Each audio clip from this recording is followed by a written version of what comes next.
So, of course, this morning I wake up to the news that Kratom has been officially declared an opioid.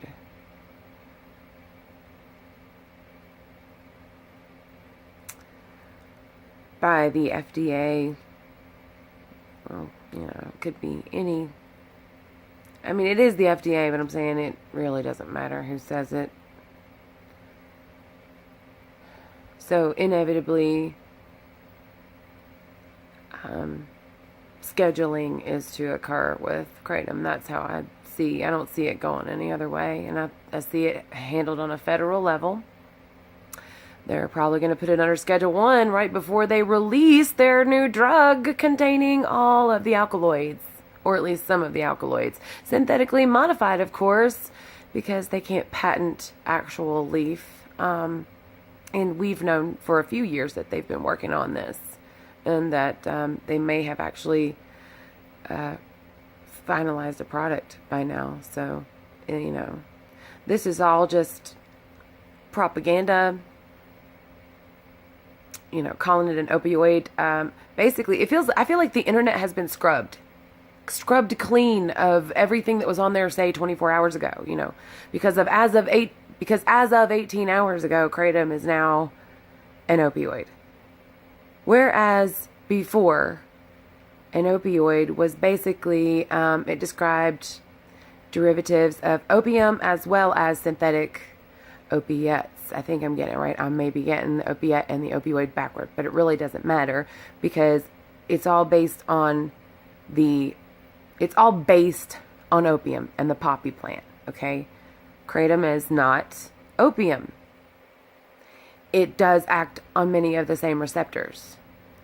It has not been shown to cause respiratory depression. Basically, I guess what my day is now going to be consumed with is working on a research report that I've probably already done, but now we'll have to do with, it's going to take me a lot longer now because I'm going to have to find URLs to back up everything I already know to be true, because I can't just give you what I know and say I know it to be true, and so therefore you must believe it. No, I want to back it up with facts and chemistry and everything I can. Speaking of, Anthony Gonzalez, if you are listening to this or watching this, get in touch with me. I'm going to tag you in this because you are like my chemistry brain. So you'll know the answers to any questions I have, I'm sure. And you probably have URLs at the ready for me. So that would be great. You would be, I don't want to call you a tool, but you would be a great research tool for me right now. And many others out there who I know have spent years looking into this. I mean, I used to be a hardcore Kratom researcher, and that's why I am blown away today that when I'm searching Google, it's like a lot of these things are magically disappearing, or they're being hidden from us. These facts that I either know, or pages that I know to have existed, articles, studies, I can't seem to find these in their complete forms, or I find them with additional information that wasn't there before that now supports the whole FDA propaganda. You realize that this started not with the FDA. I mean, it was, but it started technically with the DEA. The DEA was like, oh, it's, we're worried about it, blah, blah, blah.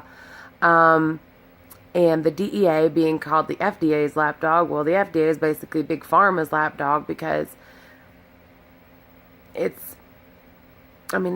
they all sleep together. It's like they're swingers. We have these 3-letter agencies that are all just have swinging parties for propaganda. And I'm sure that they're just having a grand old time, but I can't. Somehow this has to stop. It has to stop before they schedule it, or else we'll spend the next 50 years trying to get it off the schedule, just like people have been dealing with marijuana forever. And that's starting to actually be accepted, and now suddenly Kratom, which I consider to be even less mood altering than marijuana. While I'm not anti-marijuana, it definitely puts you in a different state of mind. Kratom doesn't really do that to me. It just might make me feel a little bit more chipper in the moment. Euphoria, no. Pain relief, yes. Respiratory depression, never. I really, I'm angry. I'm angry as hell because I have, it used to be, at least we've always known the government was corrupt, right? But I mean, you can't, I mean, it's like you could go around, you could just joke about it. Oh, ha ha, the government's corrupt. Well, right now, that government, it's like doing this and laughing at me. That's what it feels like virtually. I'm not going to say literally, but it virtually feels like the government's like, ha ha, I'm going to poke you in the face repeatedly and nobody can say anything. I mean, I don't know. I really, it's too close for comfort. It's been too close for comfort, but now it's like Gillette. It's like a triple blade, super close. You know what I'm saying?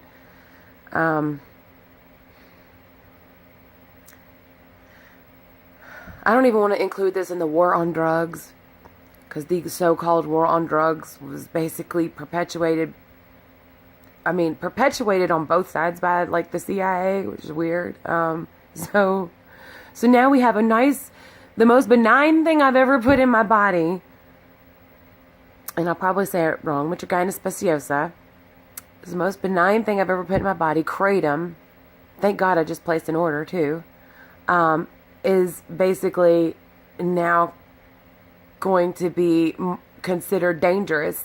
And it's a theory, but it's wrong. It's bullshit. It's propaganda. This propaganda is now being pushed out. And before too long, most people haven't heard of Kratom. Before too long, their first ever hearing of it will be in a negative form. And right away, it's going to be like Reefer Madness was in the 1930s? Now it's going to be, Kratomania. And just like Reefer Madness, it will be propaganda, and it has been propaganda, and is propaganda. And I'm not going to stop speaking out about it now, because now I'm just pissed off. Thank you for hearing me out. I really am sorry this is disjointed, but I literally just kind of woke up to my whole world changing. I don't know what I'm going to do about pain management. And I don't have insurance.